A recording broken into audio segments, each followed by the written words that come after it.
Hello my dear students, welcome to IMS GATE Academy. Hi, I am Vipin Mishra, the lead mentor at IMS GATE Academy, and you are watching the excellent expected concept series of IMS GATE Academy. So in this series, this is going to be the fourth lecture, and in the last three lectures we have discussed the very important topic DC to DC converter, and in those three lectures we have discussed buck converter, boost converter and buck boost converter. Now in this lecture I am going to discuss about inverters, and we are going to start inverters. Okay, so let me show you the schedule once again. So this is the schedule. Buck converter is already over, boost converter, buck boost converter is already over, and now we are at the fourth lecture in which we are going to discuss single phase VSI, single phase voltage source inverter, half bridge and full bridge. Both I will be completing today in this lecture. Total 10 lectures I have planned in this series, and the purpose of this series is to make you aware of all the important topics and concept, and to give you an insight of all the important topics and concept of power electronics, so that it will eventually help you in scoring more marks in GATE exam. So this is going to be the fourth lecture. Still 6 lectures are left. Okay, so just subscribe our channel and like the video, so that you will be getting notification on time whenever we are live with any lecture. Okay, so let's get started with single phase VSI, that is inverters. Okay, so let's talk about inverter first of all. So why do we actually need inverter? So many times there is supply which is available to us is DC supply, and what do we need is AC supply. The load requires AC supply, but we have DC supply. So in that case we need to convert that DC into AC, and for that particular task we need inverters. So inverters, they will be converting the fixed DC voltage into an AC voltage. Now that AC may be a variable one as well. We can vary the amplitude, we can vary the magnitude and the frequency of that AC as well. Okay, so this is what inverters will be doing. Now why do we actually need inverter? Let me show you some application. So you all know about solar panels, isn't it? Solar panels, they are collecting the sun energy and converting this into a DC voltage. Now if you are getting solar, the voltage that we are getting from solar panel is having DC nature, and we need to convert this into AC, so that we can give this power to the grid, and further it can be transmitted, and we will be utilizing that particular AC. Okay, because at the home, all the appliances, they normally runs on AC. So for this particular application we need a circuit that will be converting DC voltage into an AC one. Apart from that, nowadays electric vehicles are very popular, isn't it? So in electric vehicle, specifically in hybrid electric vehicles in which we have AC motor driving the car. Okay, so for that we need to convert the battery DC voltage into a controllable AC voltage. So for that we also need an inverter. Okay, apart from electric vehicles, solar panel, home appliances and a lot of applications. So this image will show you the complete application point of view of inverters. Let us suppose that we have solar panels from where we are getting DC voltage. So if we have an inverter which is converting DC into AC, okay, so what we can do from that particular AC, we can give it to the grid. Okay, we can give it to the grid, so that this AC can be transmitted and we can use it further, and this can be given to home appliances as well, okay, as per the need that we have.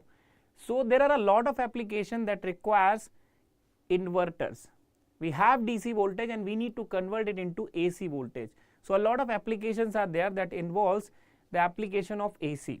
So that is the task that involves the application of inverter for converting DC into AC. So this is the purpose why we need inverters. Good evening Neha, good evening. Now let us start with single phase half bridge inverters. When it comes to, the lecture title is single phase VSIs. Okay, so when it comes to inverter, there are two types of inverter that we have. The one is called voltage source inverter and the other one is called as current source inverter. Now what do we mean by voltage source and current source inverter? As the name suggests, in voltage source inverter, the available source will be voltage source. For example, a DC battery. So DC battery is example of a voltage source. And in a voltage source inverter, the output voltage that we will be getting at the inverter output terminal is independent of the nature of load. It will remain as it is, irrespective of what type of nature the load is having. But the output current depends upon the nature of the load. But when it comes to current source inverter, as the name implies, the source will be a current source. For example, if we connect an inductor in series with a battery, it becomes a perfect current source.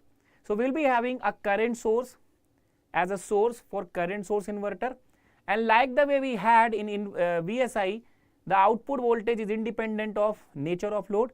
Here in CSI, the current, output current will be independent of the nature of the load, and it is the output voltage which will vary as per the load variation. So this is about VSI and CSI as per the type of sources that they have. We can also classify inverter based upon the type of output they are generating. They may be generating single phase output, they may be generating three phase output, because in AC we have single phase, three phase supplies. Apart from that, based upon their type of connections of switches that we have, we may classify inverters into bridge inverter, series inverter, parallel inverter. So many types of inverters are there. But here we will be focusing more upon the bridge inverters. We will try to understand the basic operation of inverter, how DC is getting converted into AC. So when it comes to bridge inverter, specifically single phase bridge inverter, we have two types of connection, half bridge inverter and full bridge inverter. So we will first understand all the methodologies with single phase half bridge inverter, and then quickly we will go into the full bridge inverter. So let us discuss single phase half bridge inverter. So let me draw the circuit diagram first of all, and then we will discuss its operation. So when it comes to single phase half bridge inverter, the circuit is like this. The circuit is like this.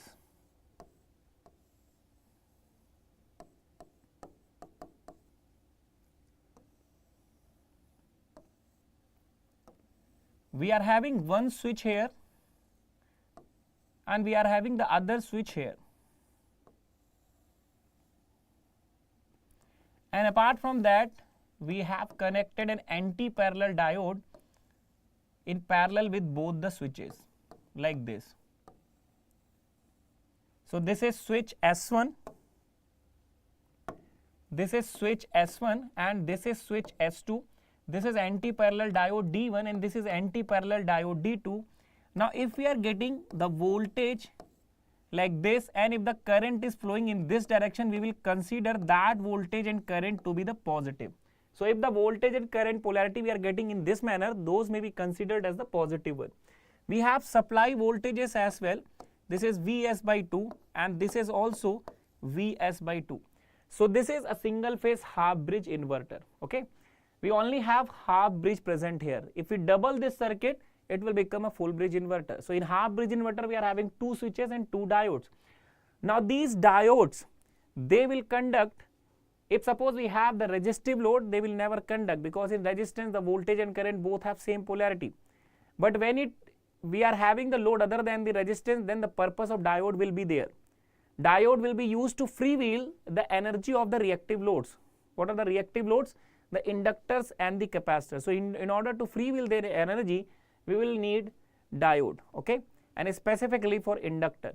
Okay, we will not use capacitor, pure capacitor in case of VSI, and why this is so, we will discuss later in our lecture. So this is the circuit that we have for single phase half bridge inverter. Now let us explore what will happen when the particular switches will be conducting. So let us explore that when S1 is conducting. So if S1 is on, if suppose switch S1 is conducting in this circuit, at that time what will happen? So let me consider that S1 only is conducting in this circuit, okay. So what will happen is S1 only is conducting. So if S1 is conducting only, the current in the circuit will flow in this path, isn't it? If S1 only is conducting, the current in the circuit will flow in this path. So if the current is flowing like this, if we apply KVL, what we are going to get? If we apply KVL with S1 on, we will be getting Vs by 2 minus V naught, this is equal to 0, or what we will get V naught equals to Vs by 2. And as we can see, the current is exactly flowing in the direction that we have assumed. Current will be flowing in this direction. So that current may be assumed as positive, isn't it? So if the current is exactly flowing in the direction we have assumed, that current will be positive. So I naught that we have, I naught will be positive. Okay. So at that time, what will happen with the power? Power, which is V naught into I naught, that will also be positive. If the power is positive, that means power flows from source to load. Means power is flowing from source to load. That means DC is getting converted into AC. Good evening, Amit. Welcome to IMS GATE Academy. So power is being converted from DC to AC, isn't it? It is flowing from source to load, and which is desired. Yes or no? Now what will happen if S2 is on? Let us explore. What will happen if suppose S2 is on, and before S2 let me turn on D1. Let's talk about D1. What will happen if D1 is getting on? So if suppose the D1 switch is getting on, okay? If suppose the D1 switch is getting on, so when D1 will be on, what will be the current flow? If D1 will be on, okay? So current in a diode flows from P to N side, yes or no? So the current will be flowing like this, isn't it? The direction of current is like this. Current will be flowing in the circuit like this, okay? So if the current is flowing like this and we apply KVL here, so if we apply KVL in this loop, Vs, diode and load, still we will be getting the same, that is Vs by 2 minus V naught equal to 0, or we will be getting V naught equals to Vs by 2. But right now what happens, I naught flows in the direction opposite to what we have assumed. I naught, we have assumed it is flowing in this direction, but right now with D1 on, it is flowing opposite to what we have assumed. So I naught will be considered as negative. So what we have obtained here, that P naught, which is V naught into I naught, that will be negative. So if power is negative, power will be flowing from load to source, means now AC is getting converted into DC, which is not desired. We want the power to flow from source to load. That's what for which that is what for which we are designing the circuits, okay? So whenever a diode is on, whenever the diode is on, the current will be negative but the voltage will be positive, okay? Now let's see what will happen when S2 is getting on. So let's talk about S2 right now. So if S2 is on, at that time what will happen? Just see here. So when S2 is on, the flow of current will be like this, isn't it? When S2 is getting on, the flow of current will be like this. Now if we apply KVL in this path, what we will be getting? So if we are going to apply KVL in this path, we will be getting something like this. Vs by 2 plus of V naught, this is equals to 0. Or what we will get? We will get V naught equals to minus of Vs by 2. Yes or no? Isn't it? If we apply KVL in this path with S2 on, we will be getting this voltage. Now what about current? Current is flowing in this direction, which is opposite to what we have assumed. So again, when S2 is on, we are having current I naught, which is negative. So what we can see, whenever S2 is on, both voltage and current are negative. That means the power, which is the product of voltage and current, that will be positive. And if the power is positive, that means the power is flowing from source to load, for which we have designed this circuit. Yes or no? So this is what is happening when S2 is on. Now focus on D2. So what will happen when we have D2 on in this circuit? So whenever we have D2 on, at that time what will happen? Just see, when we have D2 on, at that moment, the flow of current will be like this, isn't it? The current will be flowing like this. When D2 is on, the current will be flowing like this. So means current is flowing in the direction in which we have assumed it to be. So current will be positive. Now if we apply KVL in this outer loop containing load, source and D2, what we are going to get? If we apply KVL, we will be getting Vs by 2 plus V naught, this is equals to 0, means still the output voltage with D2 on is negative, and the current that we have is still flowing in the direction assumed, so it will be positive. So now the product that we will be getting is negative, and that indicates the power is flowing from load to source. So this is what the mechanism of this circuit is. Every time what you can see here, whenever any switch is on, both the voltage and current are having a like polarity. Whenever we have S1 on, both voltage and current are positive, power is flowing from source to load, isn't it? Whenever we have S2 on, both voltage, good evening Nikhil, both voltage and current will be negative, and still the power is flowing from source to load. Now whenever we have any diode on, isn't it? Just see. Thank you. So whenever any diode is on, at that time what is happening? So D1 is a complementary diode for switch S1. So still the voltage is positive, but D1 will be acting to freewheel the current of S1. So current here will be negative. Okay, current here will be negative. So if current is negative, whenever D1 is on, current here you can see voltage is still positive that we have obtained from S1, but the current is negative. Okay, so power will be negative and power will be flowing from load to source.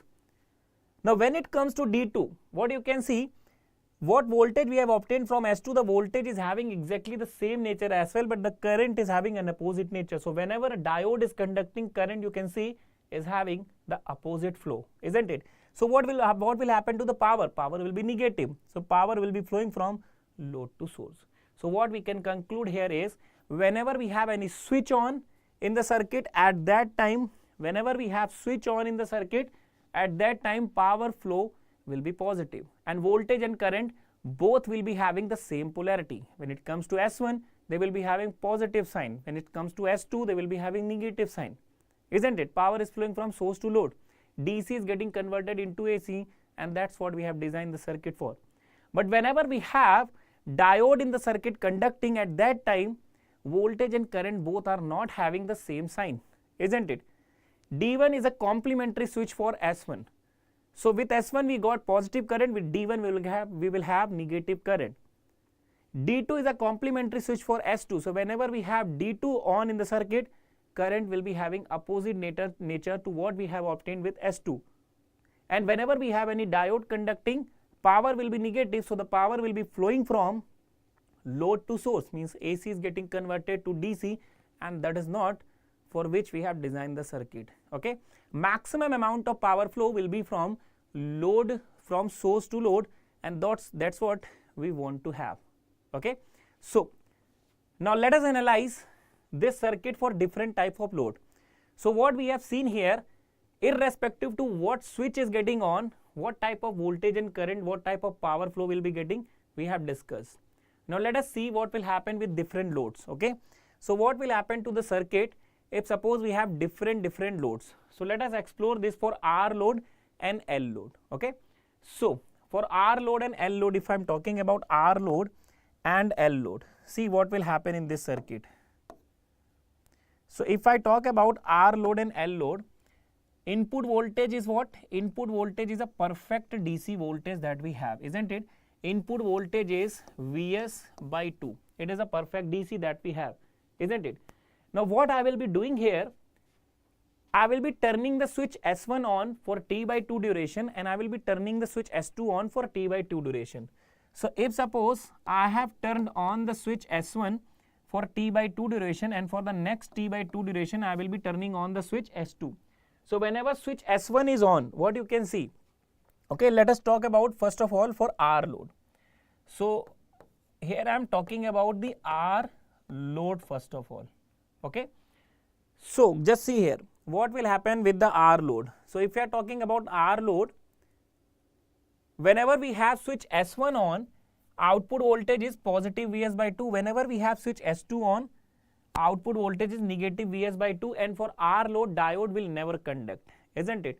The diode will never conduct, because in case of R load, voltage and current both are having same polarity. So there is no role for diode to come into action. Okay, so what we will be getting here, we will be getting here, whenever S1 is on, we will be getting a voltage equal to Vs by 2, and whenever we have S2 switch on, we will be getting a voltage equals to minus of Vs by 2. Okay, so that's how the things will go on.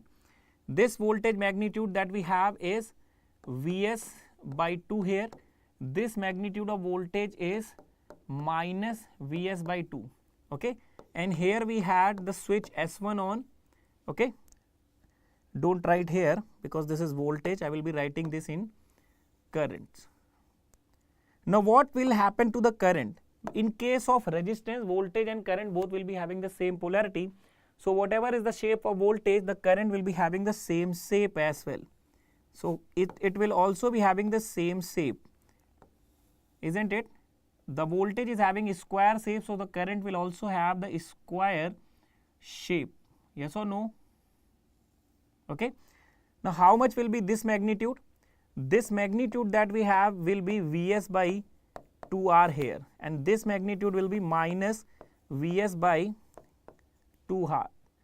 And here we have switch S1 conducting, here we have switch S2 conducting, okay. So this is how for R load the things will be. This is how the for R load the things will be varying, okay. Let me draw this more clearly, okay.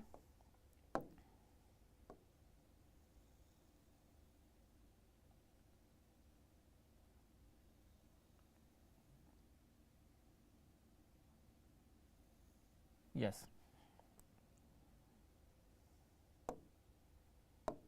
just a second.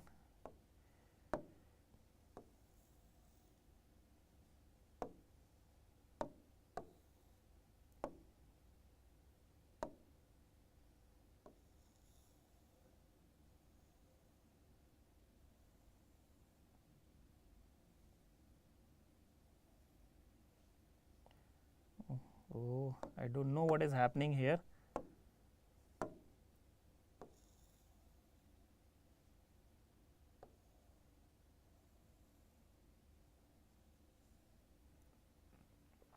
So this is how the current and voltage will be for R load, okay. This is how they will be varying for R load. So both are having square wave nature. Now what will happen if the load is L load? So in case of R load, both voltage and current both will be having the same polarity, okay.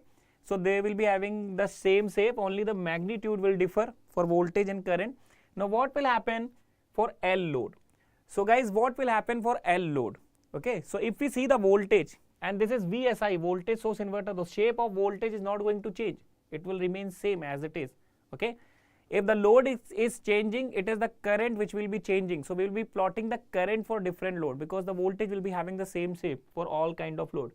Now if we see the output voltage is having square wave nature. Now for L load, what will happen? Okay, so we don't know what will happen for L load. So you know that for L load, if we talk about VL, this is DIL by dt, isn't it?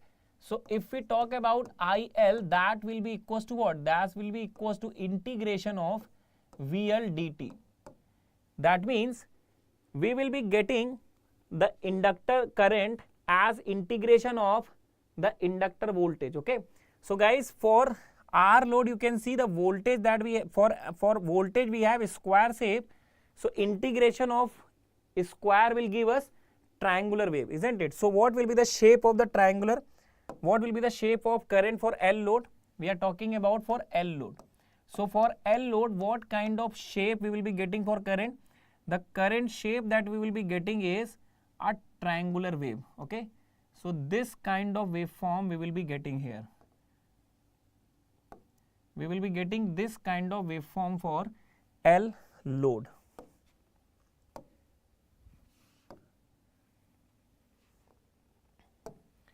So for L load, we will be having this kind of waveform.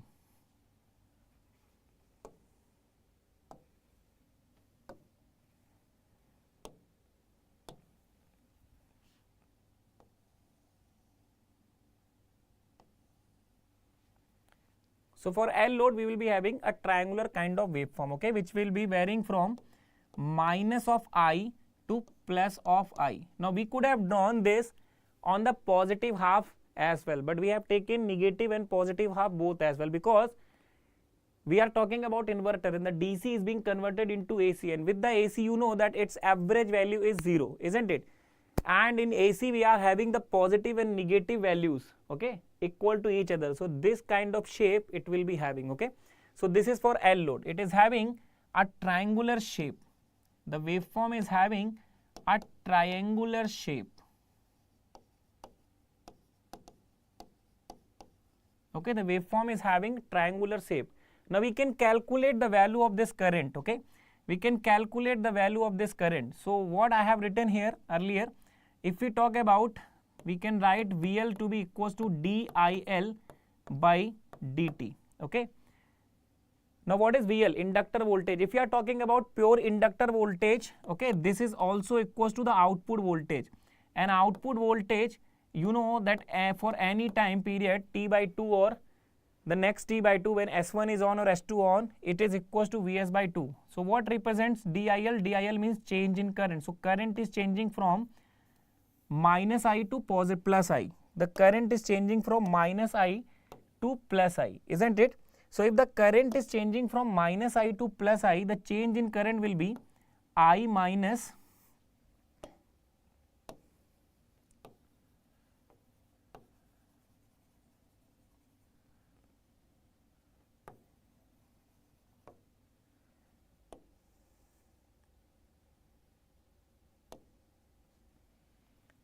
So if we talk about the current, the change in current will be I minus I divided by, what is the time period?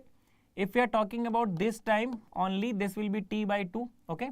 So we will write here t by 2, and here we have Vs by 2. So what we are going to get finally?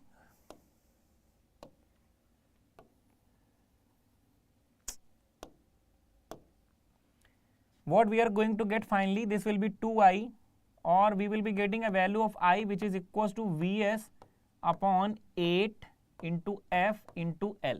Okay. Vs upon 8 into F into L. L will be here. Okay. VL is equals to L DIL by dt.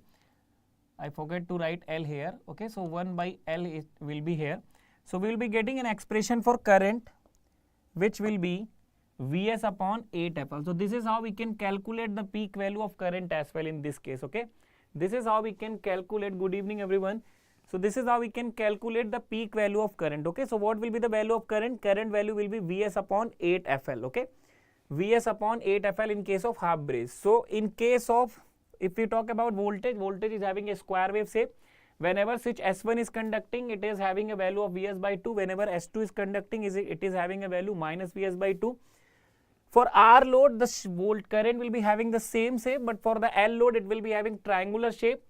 Okay, both peak will be having the same value, but with opposite sign, and this is how you can calculate the peak value of current for L load. Okay, so this is how the things are varying for L load and R load. Now, what will happen if the load will change to an RL load? So, what will happen when the load becomes RL load? So, you have seen that the voltage is varying like this. Voltage is varying like a square wave. Now, in case of RL load,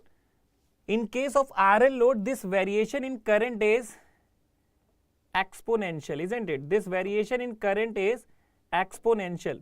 So, in case of RL load, we will be having the current varying exponentially. So, the current will vary exponentially in case of the RL load. So, the variation in current will be like this. It will be varying exponentially. Okay, it will be varying exponentially. Again, this value will be minus I, and again this value will be plus I. Okay. Now, if again I'll take you to this waveform. Okay, for L load waveform. Now, can you tell me which switch will be conducting here? Which switch we will be having in conduction here? So, if we talk about this duration that we have will be equal to T by 4. Yes or no, guys? This duration that we have, this duration will be T by 4. Okay, so this duration will be T by 4. This is T by 2, and this will be 3T by 4. So, if we talk about this duration, okay, so what will happen in this duration, and which switch we will be having in conduction? So, if this duration is T by 4, can you tell me which switch will be conducting for 0 to T by 4? Just see here, voltage is positive and current is negative. So, when voltage is positive but current is negative, we have the switch diode we have the diode D1 conducting here. And for next T by 2, if you see, we have voltage is still positive, but the current is also positive. So at that time, we will be having switch S1 conducting. Now focus on next part. Voltage is negative, but the current is positive. That means diode D2 will be conducting. Okay. And next part, we have voltage negative and current is also negative. That means we will be having S2 conducting. And how I am very sure about this, just see. We have discussed about it initially. What will happen when the particular switch will be conducting? So I can predict from here, when voltage is positive and current is negative, diode is conducting. When voltage and current both are positive, S1 is conducting. When voltage is negative but current is, when voltage is negative and current is also negative, S2 is conducting. When voltage is negative, current is positive, at that time we will be having D2 conducting. So that's how I can name on the figure which particular switch will be conducting for which duration, isn't it? Now if I am calling this to be the angle phi, okay, if I am calling this to be angle phi, then how much will be this angle? Okay, how much this angle will be? So guys, you can calculate this angle like what will be phi. If you have to calculate phi, phi will be tan inverse XL over R, isn't it? Now we are talking about pure L load. So in case of pure L load, no R will be there. So this will be tan inverse infinite, or what will be getting phi value that will be getting is 90 degrees. So in case of L load, we will be having I naught lagging the voltage V naught by phi equals to 90 degree, isn't it? This is what we will obtain here in case of L load. And if we talk about for what duration the diode is conducting and for what duration the switch is conducting, then your answer will be, let me write here a very important note, each switch and diode will conduct for T by 4 duration, isn't it? Each switch and diode, they will conduct for T by 4 duration here. So that's what we have observed in case of pure L load. Now taking this learning into RL load, what we can tell about RL load? So just see here, for RL load, the current waveform, this is for RL load, and for RL load the current will be varying exponentially, isn't it? We know all about this. Current will be varying exponentially. If you want to know why the current is varying exponentially in case of RL load, so guys, I have taken a fundamental series. I have prepared a fundamental series on YouTube. So just go into that fundamental series. It is available on our YouTube channel. Just go into the playlist and just click on the fundamental series. In the last lecture, you will find how this particular shape of current will appear. Okay, so everything has been covered. You can just go and watch there. So I am just taking that learning here. So in case of an RL load, the current will be varying exponentially. Okay, now what will be this duration phi? Now this duration phi, this time is T by 2 here and this time is T also. So now at this time, this phi will not be exactly equals to 90 degree, and this duration, okay, will also be not equals to T by 4. Now you can see in this duration we have voltage positive but current negative. That will happen when D1 is conducting. Next duration we have voltage positive and current is also positive. That can only happen when S1 is conducting. For the next duration we have voltage negative, current is also negative. Now that can happen when which switch is conducting? D2 is conducting. After that you can see voltage and current both are negative. That will happen only when S2 is conducting. Okay, so right now here the duration of conduction of each switch is not exactly equals to T by 4. It is different from that. Okay, and by the angle which the current is lagging the voltage, that we can determine. Now here the phi will be tan inverse X of L by R. Okay, what we have used earlier. So here it will be tan inverse XL by R, and this time this angle will not be equals to this time this angle will not be equals to 90 degree. Okay, this will be different from 90 degree. So this is the angle by which the current I naught lags the voltage V naught by phi. Okay, and this is how phi can be calculated. This is how we can calculate the angle phi. Fine. So in case of RL load, this is how the current waveform will be. You can see the voltage remains as it is and current only is changing, and that's what happened in case of voltage source inverter. Okay, we have already covered which switch will be conducting depending upon the nature of voltage and current. So it becomes very easy for right now us to write the name of switches just by looking into the voltage and current waveform. Okay, so many times there has been a question in GATE related to the operation of this inverter circuit. Okay, so this is how you can predict all those things. Okay, now let us just do the analysis part here. So in case of an RL circuit, if I want to calculate the expression of current like the way we had earlier, in case of an L load circuit, you can see here I have derived this expression of current. Similarly, if I want to derive an expression for current in RL circuit, what could be the expression for current in RL circuit? Okay, so let's just do the analysis part. So if I do the analysis part, what guys you can see here, for the analysis part, what you can see, we have a DC voltage here. Okay, we have a DC voltage which is connected via a switch to an RL load, isn't it? This is what we have here. DC source connecting, DC source is what we have, and through the switches it is connecting to the RL load at any time whenever any switch is getting on, isn't it? So now we have to determine what will be the current in this circuit. Okay, what will be the current in this circuit? I naught. What will be the current in this circuit? I naught. So this current I naught in this circuit can be found out by calculating the forced response and natural response. Okay, now you must have studied the DC transient. So here the DC voltage is applied to an RL load through the help of switch. So what we can see here, the current will be forced response plus natural response. What is this forced response?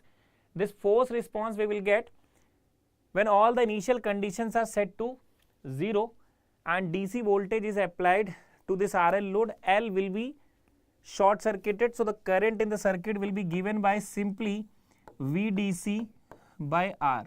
Okay, and this natural response will be getting when all the voltages will be set to 0. Okay, at that time we will be getting A e to the power minus T by tau will be the natural response. I am not getting too much deep in that topic because I can just assume that you all know about this. So this is how the current expression I will be getting. Okay, so current expression that I have is VDC by R plus A e to the power minus T by tau. It is having forced response and natural response. Two parts are there. So for current, we have derived an expression that it is equals to VDC, the applied DC voltage, divided by R plus A e to the power minus T by tau here. Okay. Now just look into the waveform. At t equals to 0, what values we are having here? At t equals to 0, we are having a value minus I, isn't it? So at t equals to 0, the current IT is having a value equals to minus I. Let me just put this value. So if I put this value here, I will be getting minus I VDC over R plus A e to the power 0 will be 0, 1, e to the power 0 will be 1. So this is what I will be getting. So from here, if I calculate the value of A, that will be minus of I minus of VDC by R. That's how I will calculate the value of A. So that's how I will calculate the value of A, the constant here. Let me call this to be the equation number 1. Now if I am putting the value of this constant in equation 1, so from equation number 1, what I will obtain? From equation 1, I will obtain I naught T, that will become right now VDC divided by R plus, what is the expression for A? Minus I minus VDC by R e to the power minus T by tau. So this is what I will be getting. Okay, this is what I will be getting. Thank you. This is what I will be getting. Now guys, in the same waveform, if you look, what is the value of I naught at t by 2? So at t by 2, the value of I naught is exactly equals to plus I. Let us apply that condition. So what we will get if we are going to apply this condition? Okay, so what we can see here, at t equals to t by 2, what is the value of I naught at t equals to t by 2? Value of I naught is equals to plus I.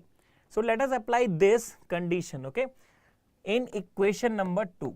So from equation 2, now what we will obtain from equation 2, if you see I naught is now I, okay, and t has become t by 2. So let us apply that.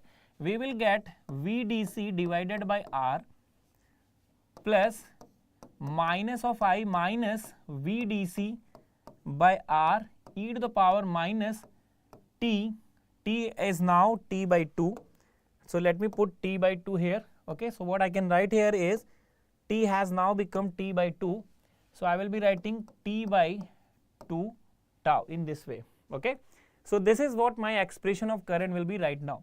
Now if I just resolve this equation, what I will be getting here is I plus, let me take I this side, so it will be I plus I e to the power minus t by 2 tau, and what I will be getting here is I can take VDC by R common, and I will be getting 1 minus e to the power minus t by 2 tau. Okay, now if I take I to be common here as well, the final expression that I will be getting is VDC divided by R, and what I will be having here is 1 minus e to the power minus t by 2 tau upon 1 plus e to the power minus t by 2 tau, isn't it? So this is what I will obtain as the expression for current, isn't it? This is how I will obtain an expression for current. So this is an in general expression for current across an RL circuit. Now right now in our case, okay, right now in our case, let me call this equation to be equation number 3. So this is a generalized equation that we have. This is a generalized equation that we have, and this equation that we have obtained, in this equation we have taken the voltage as VDC, but in our case what is the value of voltage? It is exactly equals to Vs by 2. Okay, anytime whenever a switch is getting on, the source and load are getting connected, and source is having a value equals to Vs by 2. Okay, so what is the value of Vs? The VDC. VDC in our case VDC is exactly equals to Vs by 2. So if I just put that value, I will be getting an expression Vs by 2R 1 minus e to the power minus t by 2 tau divided by 1 plus e to the power minus t by 2 tau. Okay, so this is what I will obtain as the expression of current in case of RL load. Okay, this is an expression for current in case of RL load and in half bridge inverter. Okay, so if I conclude right now, if I just conclude right now, so what expression I have obtained for L load? So for L load, if I talk about, so for L load, what is the value of I? For L load, the value of I that I have is Vs upon 8FL, or what I can write it? I can write it Vs by 2, okay, divided by 8FL. Now this can be modified as VDC divided by 4FL, not 8FL, it will be 4FL. So in general expression for L load is VDC by 4FL. Okay. Now you know that in case of half bridge inverter, VDC is Vs by 2, isn't it? For half bridge inverter,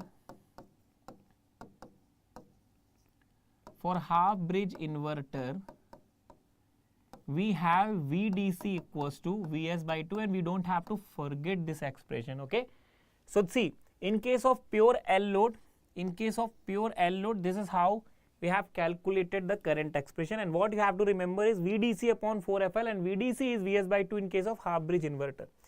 Now similarly, if we talk about for L load, for RL load. So what do we have for RL load? So for RL load, the current expression that we have is Vs by 2R 1 minus e to the power minus t by 2 tau divided by 1 plus e to the power minus t by 2 tau. Okay, or in general what I can write here is VDC divided by R 1 minus e to the power minus t by 2 tau divided by 1 plus e to the power minus t by 2 tau. Okay, so this is how I will be getting an expression. Okay, and again we know that VDC here is Vs by 2 for half bridge inverter. Okay, VDC exactly equals to Vs by 2 for half bridge inverter. Now this is the generalized expression that we have for L load and for RL load. Now we will be using these expression for full bridge inverter later in our discussion. Okay, so this is how the things are varying. We have formed the wave, we have drawn the waveform, and we have calculated the expression, how the current expression will be there. Okay, in case of L load or in case of RL load. Now what will happen in case of RLC load? So for RLC load, we have two cases. L is also there, C is also there. So L might be greater than C or C might be greater than L. Okay, so depending upon this particular condition, we have two cases. One is overdamped case, in which the effect of inductive reactance is more than the capacitive reactance, means inductor will be dominating. So if inductor is dominating, the overall nature of current will be lagging the voltage, isn't it? Now in case of RLC load, what we will do, we will consider only the fundamental and we will ignore the harmonic component. Okay, so first of all, let me be very clear. So what we will do here in case of RLC load, let me write that condition, will consider fundamental only, will consider fundamental only and ignore the harmonics. Okay, so this is the first thing that we will be doing. We will be ignoring the harmonics and we will be considering the fundamental only. So the nature of current will be sinusoidal in case of RLC circuit, as we know. In case of pure L, it will be a triangular nature. In case of RL load, it will be exponential, and in case of RLC, it will be sinusoidal. And we will consider only the fundamental part. We will ignore the harmonics here. Okay, that's what the consideration we have taken. Now if we are talking about overdamped case, means L, effect of inductor, effect of inductive reactance will be dominating than the capacitor, then the nature of overall current will be lagging the voltage. Yes or no? So the overall current that we will be having will be lagging the voltage. Okay, so what kind of shape the current is expected to be? Current will be having this kind of shape. The current will be having this kind of shape. It will be sinusoidal and it will be varying like this.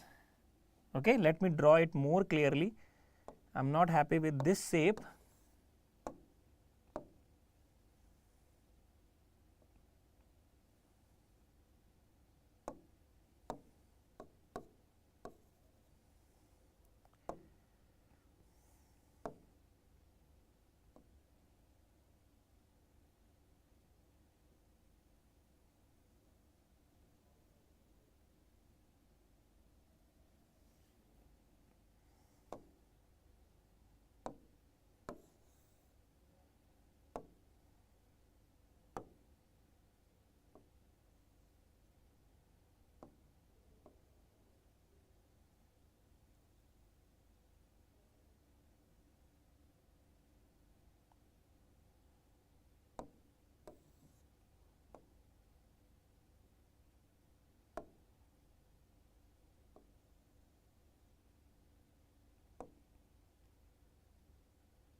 I don't know what happens, it is, the board is lagging. Just wait for a while, guys.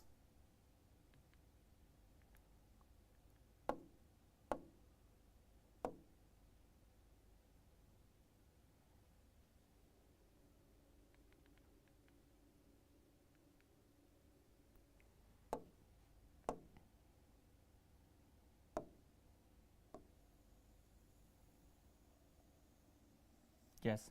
Now it's perfect and now I am satisfied. Okay. So the current will be varying sinusoidally and the current will be lagging the voltage by an angle phi. Okay. So this is the angle by which the current is lagging the voltage. Okay. Now again, if we try to match which switch will be conducting at what duration, so you can see the voltage is positive here and the current is negative in this duration. So we will be having D1 conducting here, isn't it? Now for the next duration, if we see, voltage is positive, current is also positive, so we will be having S1 conducting. Now here if we see, the voltage is negative, current is positive, so at that particular moment we will be having D2 conducting. After that, if you see, the voltage is negative, current is also negative, both are having same polarity and they are negative, so at that time we will be having S2 conducting. So this is what? Perfect sinusoidal wave, and current is lagging the voltage because this is the output voltage that we have. Current is lagging the voltage because the effect of inductance is dominant here, isn't it? Effect of inductance is dominant here, so the current has to lag the voltage, and this is how you can see what switch will be conducting at what particular duration. So in case of our RLC load, the current is having a sinusoidal nature because we have ignored all other harmonics. Okay, let me write this again here. Only fundamental we have taken here, only fundamental we have taken and ignored, we have ignored the harmonics. Okay, so only fundamental we are taking and we have completely ignored the harmonics here. So we are only talking about fundamentals, harmonics are ignored. So kind of waveform that we have is perfect sinusoidal in case of RLC load, and this is what you can see what at what duration which switch will be conducting. The switch pattern is also shown here. Okay, now what will be this angle phi in this case? Now in this case, the current, the angle phi will be tan inverse XL minus XC divided by R is what we will be having. Okay, so I naught lags voltage V naught, I naught lags voltage V naught by this angle phi, isn't it? This is what we will have in case of overdamped case. Now what will happen in case of underdamped case? In case of underdamped load, the effect of capacitance will be dominating and effect of inductance will be less dominating as compared to the capacitance. So if capacitance is more in the circuit, the nature of current has to be leading. So the current will be leading the voltage by an angle phi. Okay, so what type of current I have to make there? I have to make a leading current. So let me draw a leading current here. So leading current still have a sinusoidal nature, but the current shape will be leading. So I have to draw a leading nature of current here. So how the current will be varying? Just see here. So the nature of current will be sinusoidal and it will be leading the voltage by an angle phi. Okay.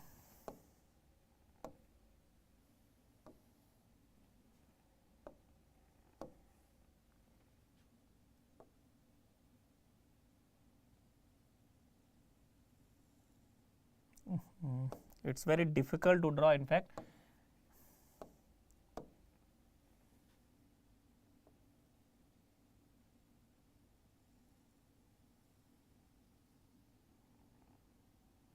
Yes, now this is how the current will be varying. Okay, so right now this is the angle phi. Okay, and if we talk about which switch will be conducting here, so you can see voltage and current both are positive, so we will be having S1 conducting here. If you see in this particular part, voltage is positive but the current is negative. So when the voltage is positive, current is negative, we will be having D1 conducting. And in this particular part, if you see voltage is negative, current is also negative, so we will be having S2 conducting here. And in this part, if you see voltage is negative but the current is positive, so in this part we will be having D2 conducting. So this is how the current will be varying. Okay. Now what will be phi here? If we are going to calculate the angle phi here, the phi angle will be tan inverse XC minus XL divided by R, because C is now greater than R. So now right now what will happen? I naught leads. So this is the first time I naught is leading V naught by an angle phi. So this is how the current will be varying in case of RLC load. Okay. So all the loads we have considered, the pattern of the current behavior we have seen. So this is how the current can be drawn for different loads. The shape of voltage is not changing. For all kind of load, we are having the same shape of voltage. The reason is, in case of voltage source inverter, the voltage is independent of the nature of load. It is the current which depends upon the nature of load, and it will vary as per the load variation. Okay, and you can see current is having different shape for all kinds of load. Current is having a different shape for all kinds of load. Now guys, can you see one thing? Let me draw your attention towards this particular condition. What kind of voltage we are getting here? We are talking about that we are converting DC into AC, means perfect AC is desired. Now what is the shape of perfect AC? It has to be perfect sinusoidal wave. But what we are getting here? We are getting a square wave. That means we are not getting a perfect sine wave, and the reason behind is because it is having harmonic content, isn't it? So there the need of writing a Fourier series expression for this voltage arises, isn't it? So let us do the Fourier analysis.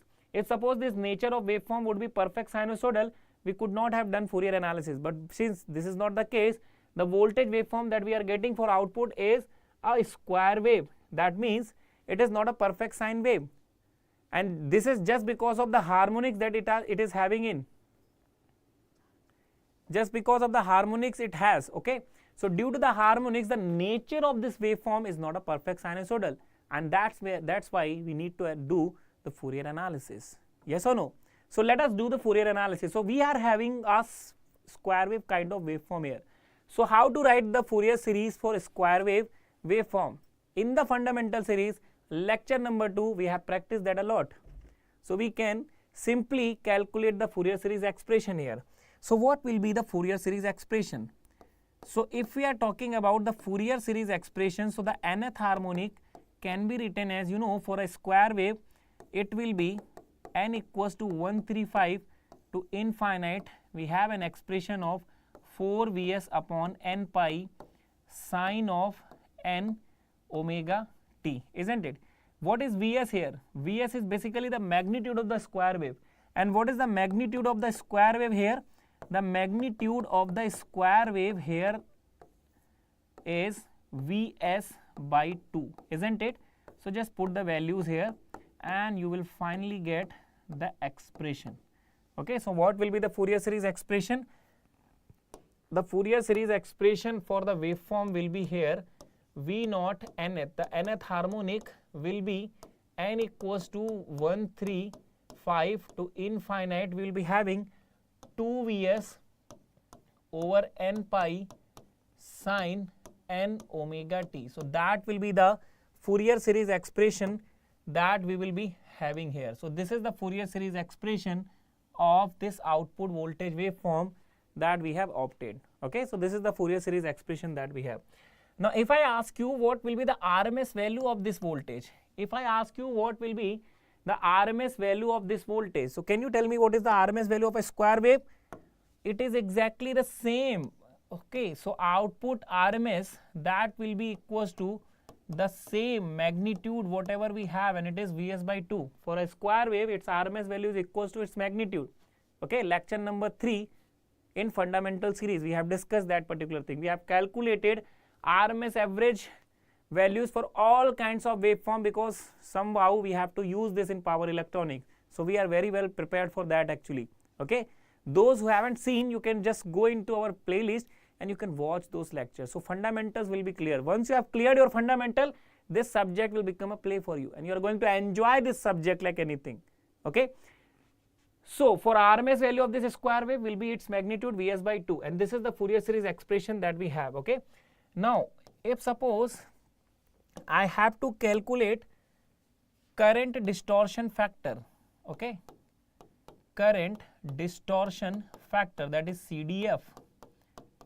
So if I have to calculate the current distortion factor or CDF, whom we are writing as G.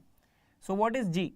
So G, if you have to calculate, this is equals to fundamental RMS divided by the total RMS voltage. Okay. So fundamental RMS you can calculate from this Fourier series expression. For that you have to put n value equals to 1, and for RMS quantity you have to divide it by root 2. Okay. So this is the amplitude that we have, n value we will put 1 and we will divide by root 2. So we will get the RMS value, And what is the total RMS value? This is equals to Vs by 2. So how much we are going to get? Tell me how much we are going to get. Is it 2 root 2 by pi? Is it going to be 2 root 2 by pi? Just cross check. We will be having 4 by root 2. So root 2 into root 2. Yes, it is 2 root 2 by pi. Okay. And what is 2 root 2 by pi? This is exactly equals to 0.90. Okay. So this is CDF that we have. Now after that, if we calculate total harmonic distortion,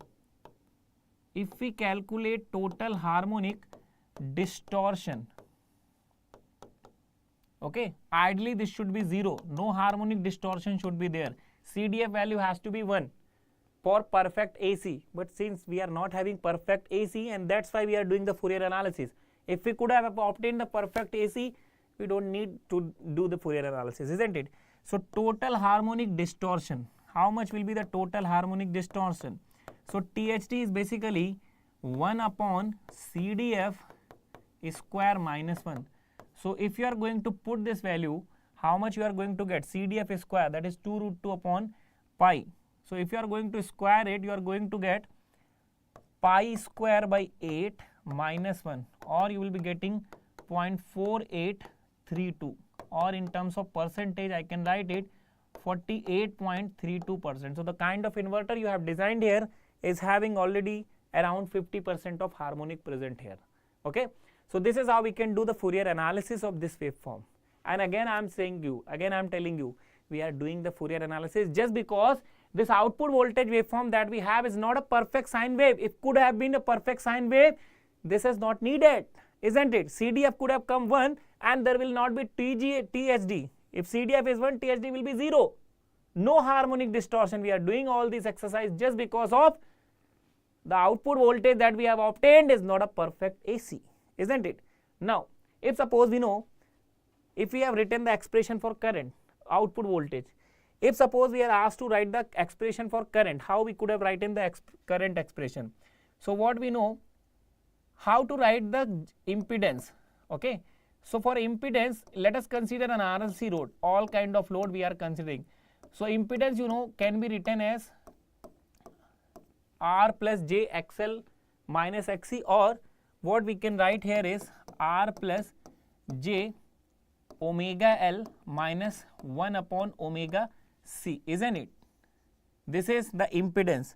This is how we are writing the impedance. Okay. If suppose there are, this is the impedance, this is how we will write impedance. If suppose I am writing the impedance offered to nth harmonic, so what will be the impedance offered to nth harmonic? If suppose I am writing the impedance offered to nth harmonic, so the impedance offered to nth harmonic, that will be Z of n, this is equals to R, resistance is independent of harmonic, n omega L minus 1 by n omega C. That is how we will be writing it. Okay. And this can be written as Z of n, the magnitude, and the angle, where what will be the magnitude? The magnitude will be under root R square plus XL minus XC square, isn't it? You know that XL minus XC square, that is how we can, and let me write Ln XCn, that represent the nth harmonic. Okay. And what will be the phase angle phi n? That will be equals to tan inverse of x of Ln minus x of Cn divided by R. N indicates that we are writing for nth harmonic, isn't it? So guys, we know the value of voltage. What is V of n? This is equals to 2 Vs upon n pi sine n omega t. Okay. Let us remove the summation for a small span of time, and this is n omega t, not omega t. Okay. Let me write this n omega t sine n omega t. If suppose I am writing the current, then you know V is equals to I R. I will be equals to V by R. Okay. So this will be equals to what? This will be equals to V naught n divided by Zn. Okay. So what we can write here is this will become 2 Vs upon n pi modulus of Zn sine n omega t minus phi n. Okay, this is how we will be getting the voltage and the current expression, okay, for nth order harmonic. Now let us do the analysis for perfect L and perfect C load. So if suppose we have pure L load, okay, I'm just writing this expression so that you will become familiar. So if this is pure L load, then what will be Zn? Zn will be what? Zn will be only J times X of Ln, or what we can write, it will be equals to J times X Ln, means it will be equals to only,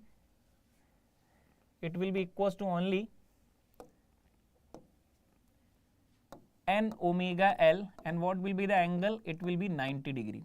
So if I am talking about the current, what will be the current? So current will now become 2 Vs upon n pi, and in place of Zn I will write n omega L, okay, and in place of sign n omega t minus phi n will be minus of 90, okay. So what we can see here, from this expression what we can see is that I naught n is proportional to n square. What is n? N is the order of harmonics. So as the order of harmonics will increase, the harmonic will decrease, isn't it? So what we can see, what we can refer from here, that higher order harmonics are less effective. Yes or no? Higher order harmonics are less effective, isn't it? The current that we have is proportional to 1 by n square, n is the order of harmonics. So as the order of harmonics will increase, the effectiveness of that particular harmonic component will decrease, isn't it? For example, third will be more effective, but fifth will be less effective. Yes or no? So like that the things will be having.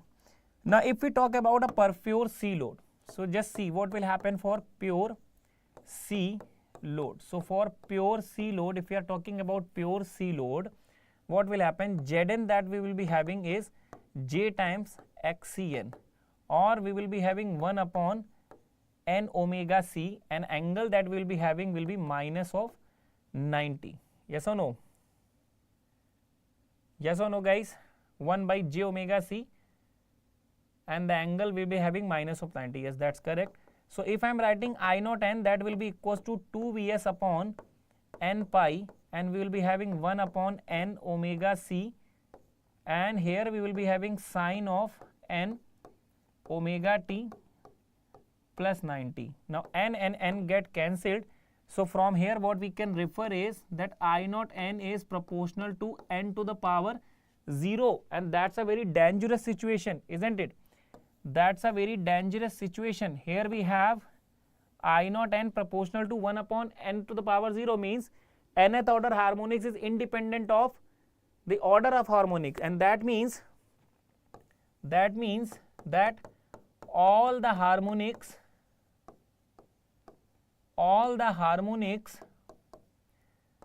will have same amplitude. All the harmonics will have same amplitude. If all the harmonics are having same amplitude, it becomes even difficult to remove them, isn't it? So that's a big problem. So that is why in case of VSI, we will be avoiding C load. We will be avoiding pure C load.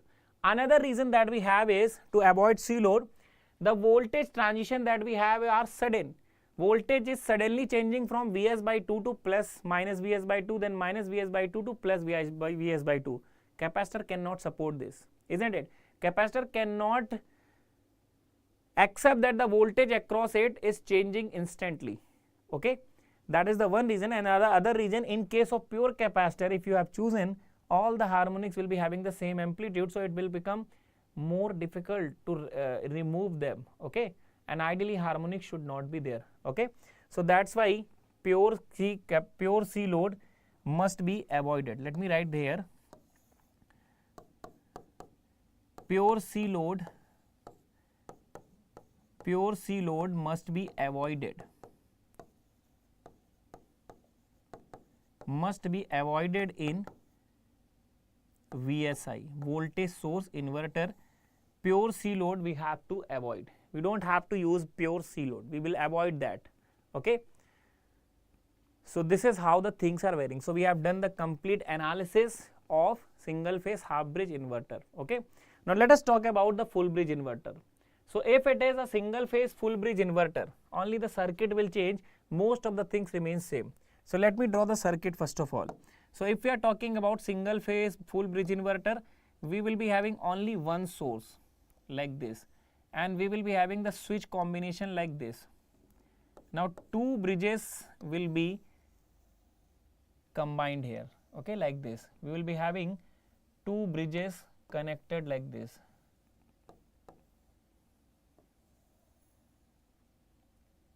Just see, we have two bridges and in between them we have the load connected, okay.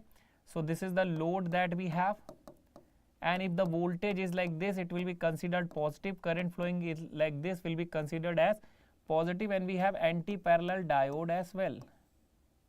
So this is the diode D1.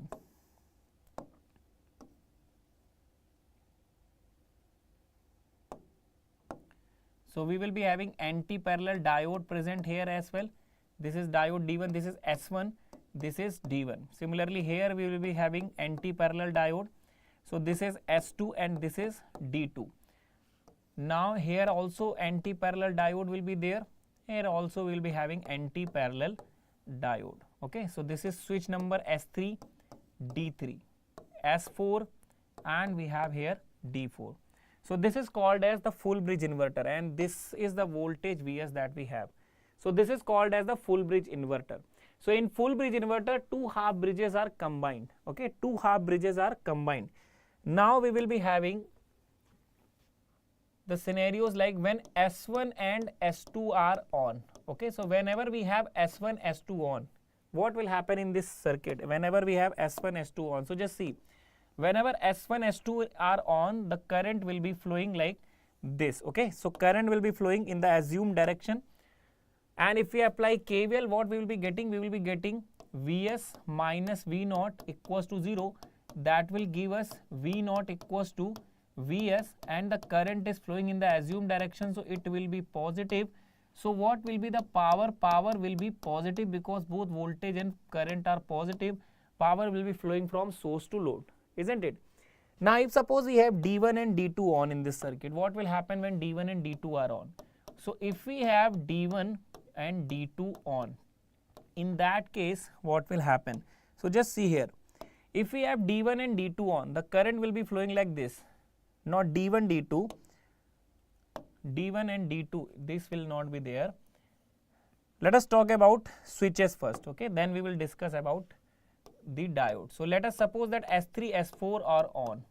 So if we have S3, S4 on in the circuit, what will be the flow of current? Just see here, when S3, S4 are on, the current will be flowing in the circuit in this manner. Okay, oh, one mistake I have done here. This will be, this is actually correct. What I have done here, I have marked these switches wrongly. Okay, S1, this should be S2, this should be S2, and that's why the problem is there. Okay, so let me mark them again. If this is S1, let me call this S2, and this will be diode D2. Similarly, this will be S3 and this will be D3, and this will be S4, and similarly this will be D4. Okay, this will be D4. Now it's perfect. Okay, now the things are perfect. So whenever we have S3, S4 on, the flow of current will be in this manner. Just see here, whenever S3, S4 are on, the flow of current will be in this manner. So if we apply KVL in this manner, in this loop, what we will be getting? We will be getting Vs plus V0 equal to 0, or we will be getting V0 equals to minus of Vs, isn't it? And the current is flowing from S3 to load to S4, which is opposite to the assumed direction. So what we will be having here, I0 we will have as negative. So what about the power? Power will be positive. Both are having same nature. Okay, so whenever a pair of switch is on, you can see voltage and current are having same polarity, and power will be flowing from source to load. DC is getting converted into AC. Now whenever any switch, any diode pair is on, what will happen then? So whenever D1 and D2 are on. Let's focus what will happen then. So whenever we have D1, D2 on, just see here, if D1 and D2 are on, the current will be flowing like this, isn't it? Current across diode will flow from P to N. So current will be flowing like this. So in this path, if you are going to apply KVL, what we are going to get? The loop is getting completed through Vs, D1 load and D2. So we will be getting Vs minus V0 equals to 0, or we will be getting V0 equals to Vs. And current now is flowing in opposite direction to what we have assumed here. So P0 will be negative and the power will be flowing from load to source. Same thing is happening here again. Now whenever we have D3, D4 on, at that time what will happen?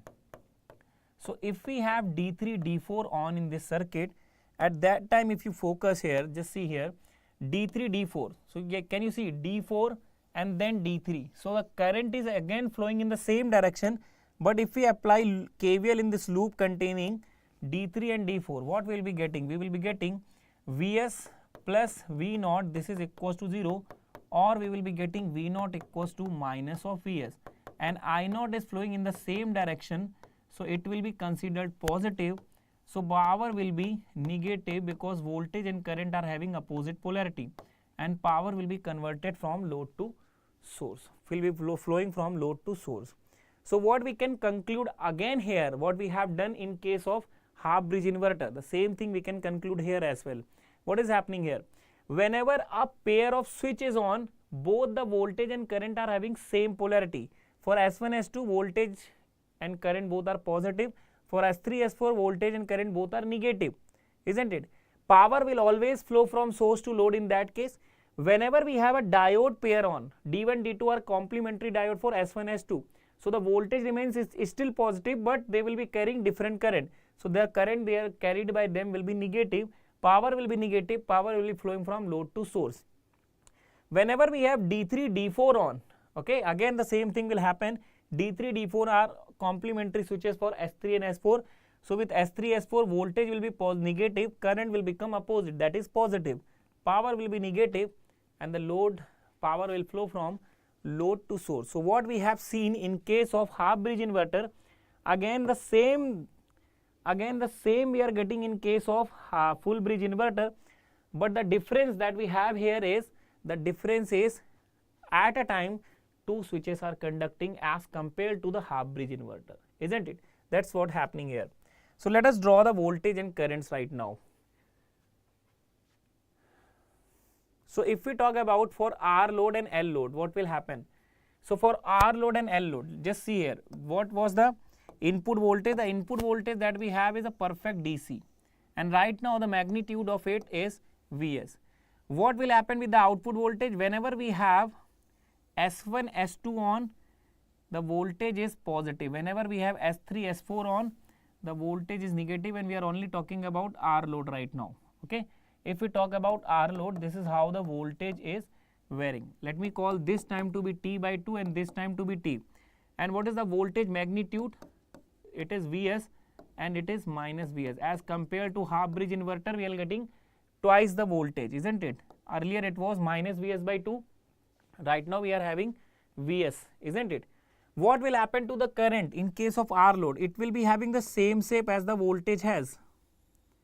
It will be having the same shape as the voltage has, but the magnitude will be somewhat less, isn't it? The magnitude that we will be having will be somewhat less. So what will be the magnitude? The magnitude here will be Vs by R, and the magnitude here will be minus Vs by R. So this is how the current will be varying, isn't it? Here we will be having S1, S2 conducting, and here we will be having S3, S4 conducting. So at a time two switches are conducting, and this is how the current will be varying in case of R load. The voltage will have the same pattern for all the load, but the current will keep on changing because we are studying voltage source inverter, and that's what happen in case of voltage source inverter. Now in case of RL load, in case of L load, if I are going to draw the waveform, so what we have seen in case of half bridge inverter, that when the load is pure inductive, the nature of current will be triangular wave because the voltage is having a square wave shape. So again the current here will be varying like this. The current here will be varying like this, isn't it? It will vary from minus I to plus I. Okay. If this duration is T by 2, this duration that we have will be T by 4. This total duration is T and this will be 3T by 4. Now this angle that we have is phi, okay, and here which switch will be conducting? Voltage is positive but the current is negative. So when the voltage is positive, current is negative, we have D1, D2 conducting. Here if you see, voltage is again positive but the current is also positive, so we will be having S1, S2 conducting. Now here if you see, we have voltage negative but the current positive, that means D3, D4 will be conducting. And how I am very sure about this? Because I have already done the analysis and I have figured out which switch will be conducting for different polarity of voltage and current. So voltage and current both are negative, S3 and S4 will be on. So because I have already figured out, I can name it very easily. What will be this angle?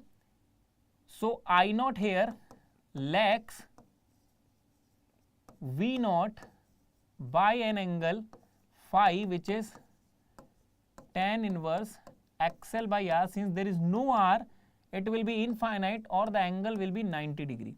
Now each switch will conduct for T by 4 duration, isn't it? Each switch or diode,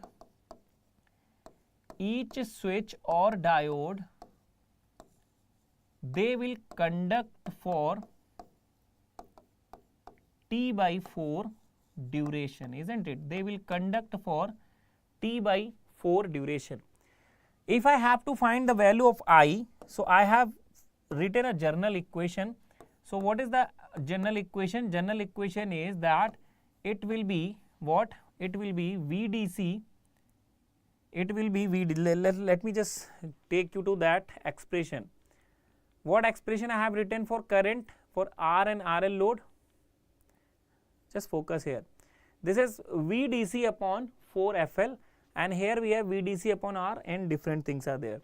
So let me take you to here. So what is the expression for finding current in case of the L load? So this will be equals to VDC upon 4FL. Now here in case of full bridge inverter, this is VDC, which is Vs only, okay, upon 4FL. So this is how you will obtain the current, okay. So in case of full bridge inverter, VDC is basically Vs. In case of half bridge inverter, VDC is Vs by 2. So that's how we can find out the current here, okay. That's how we can find out the current here. Fine. So this is what we have done in case of R load. Now let us analyze L load and R load. Now let us analyze RL load. So in case of RL load, the nature of current waveform will be exponential, isn't it? The current will be varying exponentially in case of the RL load. It will be varying like this, okay. It will be varying like this.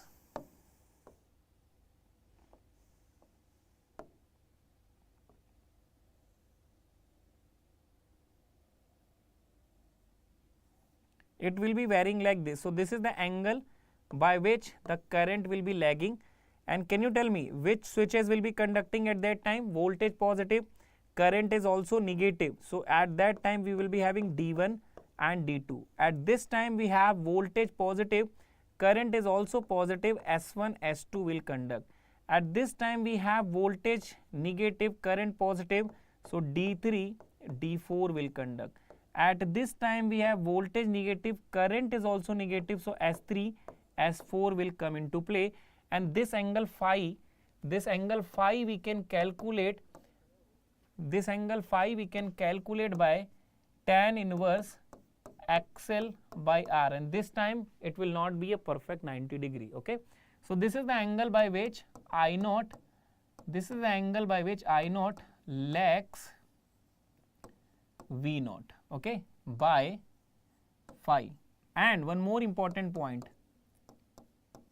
Now here each switch will not be conducting for equal duration, they will be conducting for different duration, okay. So we are not having a T by 4 scenario that we have in case of pure L load. So things are different here. Now if suppose I have to find the expression for I, okay, so what is the expression for I? This is VDC divided by R, okay, 1 minus e to the power minus t by 2 tau divided by 1 plus e to the power minus t by 2 tau. Okay, what is VDC here? It is Vs. So we can write here Vs by R 1 minus e to the power minus t by 2 tau divided by 1 plus e to the power minus t by 2 tau. So this is how I can write the expression for current in case of an RL load. Okay. So once you have determined all the things for half bridge, it becomes even very simple for us to do the things for full bridge inverter, isn't it? So right now we are just managing this exercise. We are not putting any effort, okay, because things have become very easy for us right now. Now now let us see for RLC overdamped and RLC underdamped load. Okay, so overdamped means L is dominating, so current will be lagging. Underdamped means C is dominating, so current will be leading. Okay, so nature of current will be sinusoidal. So let me draw the sinusoidal waveforms.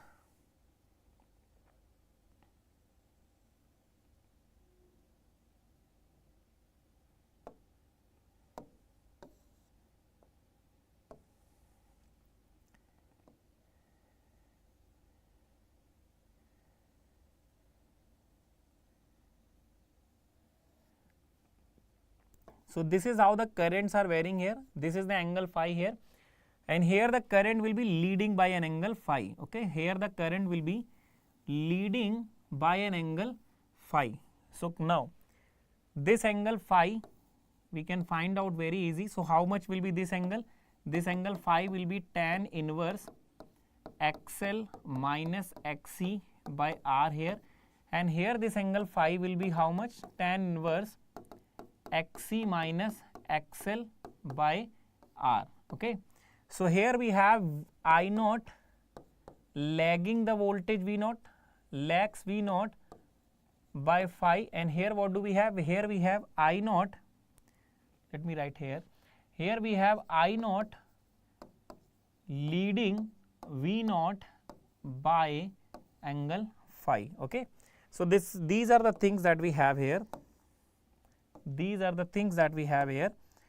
This is how the things are varying. Okay, now you can also name the switches. Okay, here what switches will be conducting? Here we will be having D1 and D2. Here we will be having S1 and S2. Here we will be having D3 and D4. Okay, now you people have become master of naming the switches. Here we will be having S3 and S4. Similarly, here what do we have? In this particular position we will be having S1, S2. Now here we will be having D1 and D2. Similarly, here we will be having S3, S4, and here in this duration we will be having D3 and D4 conducting. So that's how different switches are conducting at different instance. Okay, now things are exactly similar to what we have seen in case of half bridge inverter. Okay, now let us do the Fourier analysis. So if we are going to do the Fourier analysis, so with respect to what we have done earlier, we can do the things pretty easily. Yes or no? So V naught nth, that will be summation n equals to 1, 3, 5 to infinite 4 into magnitude is exactly Vs here. So we don't need to modify it, upon n pi sin n omega t. Okay, what is the RMS value of this voltage waveform? The RMS value of this total voltage waveform is the magnitude, which is Vs. Okay, if suppose we are going to determine the CDF, okay, G, which is fundamental RMS divided by the total RMS, okay, and we used to call it CDF, the current distortion factor. So how much it will be? So this we will be getting as fundamental RMS will be 4 Vs upon n will be 1, and we will divide by root 2 divided by total RMS is Vs. So what we will be getting? We will be getting 2 root 2 by pi again, which is equals to 0.90.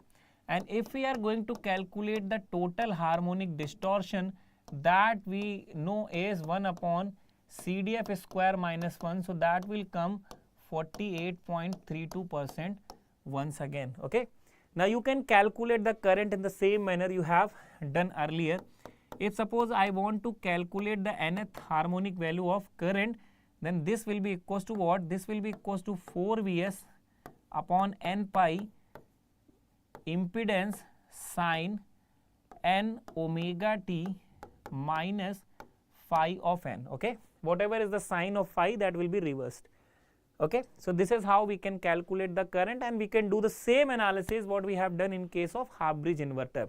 Again, if you analyze this for pure L, higher order harmonic will be less effective. For pure C, all the harmonics will be having the same value, so it is impossible to have that load, and for that reason we will not be using the C load. Okay, so everything remains the same. The difference is, in half bridge we are having only one switch at a time conducting. Here we are having two switches conducting at a time. There the magnitude of voltage is Vs by 2, here the magnitude of voltage is Vs. Only that difference is there, rest of the analysis remains same. Okay, so that's how we can analyze the half bridge and full bridge inverters. Now let me take you to the numerical. So see, this was a problem of GATE 2017 and how easily we can solve this question. So in the converter circuit shown below, the switches are controlled such that the load voltage Vt is a 400 Hz square wave. This is a full wave, full bridge inverter is what we are having here. The RMS value of the fundamental component of voltage will be what? What we have to calculate is what will be the fundamental RMS value of the voltage is what we have to calculate. Okay, so this is a full bridge inverter, isn't it? So for full bridge inverter, what do we know? For full bridge inverter, okay, the expression for nth harmonic component is summation n equals to 135 to infinite, and in Fourier, in power electronics you will always see odd harmonics present. Okay, never you will find even harmonics. The reason is mentioned in fundamental series lecture number 3, sorry. Just go and watch that lecture and you will get the answer why. So now here if we want to calculate the fundamental RMS component, okay, that means the n value is 1. So we have to put n value 1 here, and then it will be equals to 4 Vs upon phi. Since we are calculating RMS, we have to divide it by root 2. So how much we are going to get? We are going to get 2 root 2 upon pi into Vs. Okay, so 2 root 2 upon pi into how much is Vs? It is 220. 2 root 2 upon pi is 0.90 into 220. So 90% of 220, how much it will become? Just use the calculator and tell me. So if I am going to calculate this particular value, I will be getting an answer 220 into 0.90, that is 198 volt. So I will be getting 198 volt as answer. Okay, so this is how you can solve this problem very easily. Okay, and I have seen so many students struggling with the Fourier series, how to memorize, how to remember this Fourier series expression. Guys, you don't have to. Why you are wasting your energy in memorizing so many expressions, so many formula? Power electronics, it's a very conceptual subject, it's a very interesting subject. Okay, and once you are clear with the concepts, once you are clear with the fundamentals, it will become the favorite one of you. Okay, so just remove that fear, just remove those hurdles that I have to memorize, I have to remember so many concepts, so many equations. That's not the case here. We have done buck boost and buck boost converter, so many expressions were there. And what I have to, I am constantly telling you, you don't have to put any effort in memorizing the expression. Okay, and you can see here, just focus on the circuit. If you know the circuit, you can analyze the circuit.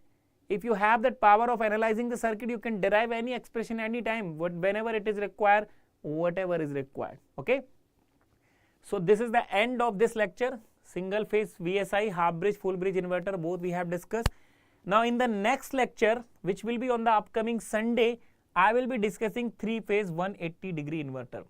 So single phase VSI is one topic from where you can expect a question, and this is 3-phase 180 inverter. This is one of such topics from where surely there will be a gate question, because it has given a lot of gate question in the recent past, 180 degree and 120 degree inverters.